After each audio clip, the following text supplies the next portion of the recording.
Okay, we're going to go over workflows, email drip campaigns, text drip campaigns, all that's in there. So I have some dummy information in our database, and so all this information isn't real. I'm sure these names are real, but what you want to do is go into your contact, and we're going to go all the way down to automations. So you'll see automations right here. Automations or actions are right under. So we're going to add him to a drip campaign.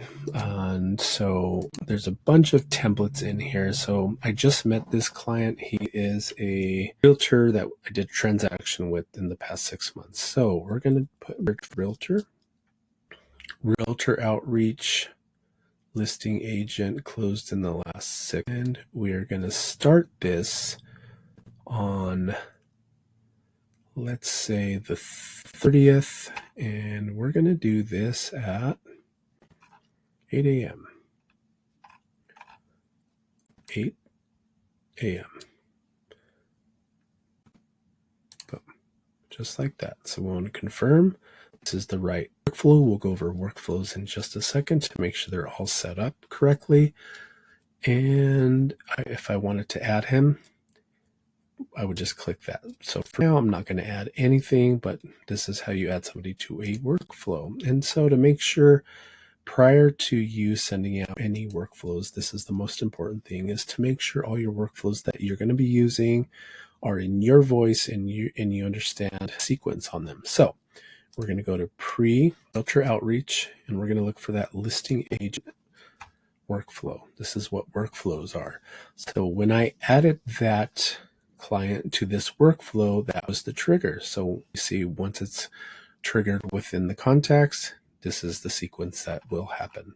So make sure when you're planning these out, what I advise everyone to do is go through every template and make sure it is exactly what you want. So what I would advise is take every single email, text, whatever you got in this template, and make sure it's all in the way you would want your communication to come across in your voice, the way you speak or you write, whatever you want to tell them.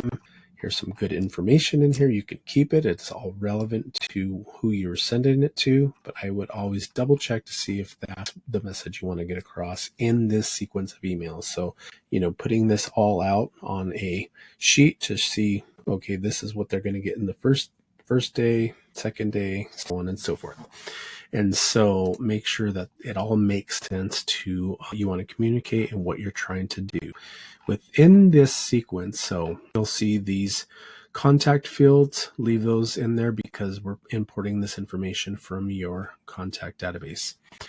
And in settings, this is a workflow in order to follow up or to nurture or gain business. So as soon as somebody responds to an email or a text or SMS, you will want to stop this workflow. So stop on response. This means this will end the workflow for the contact, and the contact responds to the message that is sent from this workflow. So you definitely want to make sure that these are all intact, all your days when you're sending them out, who it's coming from, all that fun stuff is in there. And then once they're added to these workflows, you'll see all the different contacts that you add to this one workflow. And then you can also see when those items sequence is triggered. So if it's waiting, you'll see that in there. If it's sent out an email, it's going to show all the actions and when those things happen. And so you can even click the different or look at the different contacts to see who's in there. Hope that helps. If you have any questions, please let me know.